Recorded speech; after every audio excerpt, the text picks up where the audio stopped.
भारत में अक्सर नदी किधर से किधर की ओर बहती है? पश्चिम से पूर्व। और जाकर के ये किस में गिरती है? बंगाल की खाड़ी में। कहाँ गिरती है? बंगाल की खाड़ी में। लेकिन नर्मदा और ताप्ती नदी पूर्व से पश्चिम की ओर बहती है। नर्मदा और ताप्ती पूर्व से किधर? पूर्व से किधर रे? पश्चिम। नर्मदा और ताप्ती किधर से किधर? नर्मदा और जो है सो कि हमारा ताप्ती, ताप्ती केने से केने बहती है? पूर्व से पश्चिम। और ये दोनों जाकर के किसमें गिर जाती है? अरब सागर में। कहाँ पे गिरती है? अरब सागर में। अरब सागर में। कोई पूछेगा नर्मदा नदी और ताप्ती नदी किधर से किधर की ओर बहती है? पूर्व से पश्चिम। और कहाँ जाकर के गिरती है? अरब सागर में गिरती है। कोई दिक्कत? आगे हम लोग दक्कन के पठार में ढेर सारे कुछ देखे। दक्षिण भारत की सबसे ऊंची चोटी अनमेमुद्री पहाड़ की चोटी कहलाया था, जो केरल राज्य में स्थित है। इनको देखे। अनमेमुद्री चोटी की जो ऊंचाई हम बताए थे, उसकी ऊंचाई कितना? 2695 मीटर। 2695 मीटर था ना, मीटर था। उसके बाद नीलगिरी की सबसे ऊंची चोटी दोदा बेटा की ऊंचाई अपेक्षाकृत कम से कम 2627 था, जो कि उनसे थोड़ा बहुत कम था। वो 95, 2600 और ये हमारा 2670 था। इसके बाद हम लोग दक्कन के पठार के राज्य को देखें। दक्कन के पठार जो है कि निम्नलिखित राज्य में है।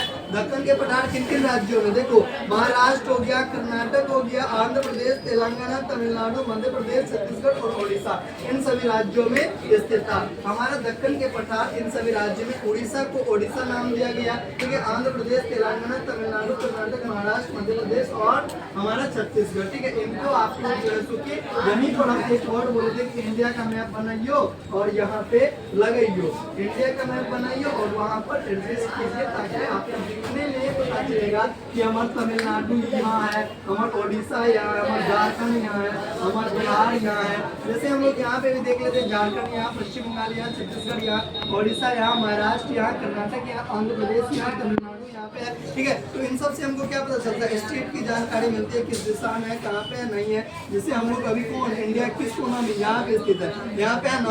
और इसमें भी आप सहरसा खोजिएगा, मधेपुरा यहाँ है, और सहरसा सुपौल यहाँ पे है ना, यहाँ पे। तो ये वाला हो गया हमारा, यहाँ पे हम लोग हैं। और यहाँ पे भी एक छोटा सा जगह डुमरल और लक्ष्मण यहाँ चौक पे है ना। आगे बढ़े। समुद्री मैदान में देखिए, प्रायद्वीपीय पठार के पूर्व और पश्चिम में समुद्री मैदान मिलते हैं। समुद्री मैदान किसे मिलते हैं? प्रायद्वीपीय पठार के पूर्व और मतलब इधर हमारा एक सागर है और इधर भी हमारा, बताओ इधर कौन सागर है? बंगाल की खाड़ी। इधर कौन सागर?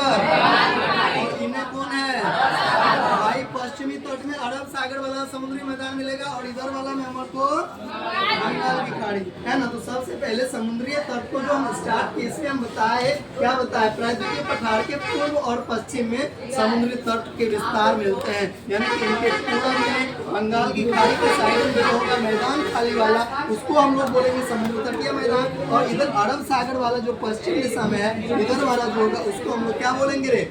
उसको हम लोग क्या बोलेंगे? मतलब कि पश्चिम साइड वाला समुद्री मैदान बोलेंगे। कोई दिक्कत? आगे बढ़े।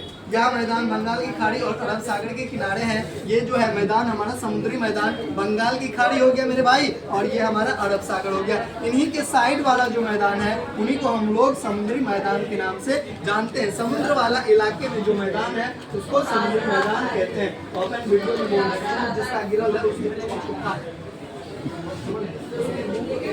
आगे देखिए तो समुद्र तटीय मैदान के दो उपभाग भी होते हैं। इसके दो उपभाग, एक हमारा पश्चिम तटीय मैदान और एक हमारा क्या था? पूर्वी तटीय मैदान, ठीक है। इसके दो उपभाग, इधर वाला को पश्चिम तटीय मैदान बोलेंगे और इधर वाला को पूर्वी तटीय। प्रैक्टिकल करके देखो, एक एक चीज समझ में आ जाएगा।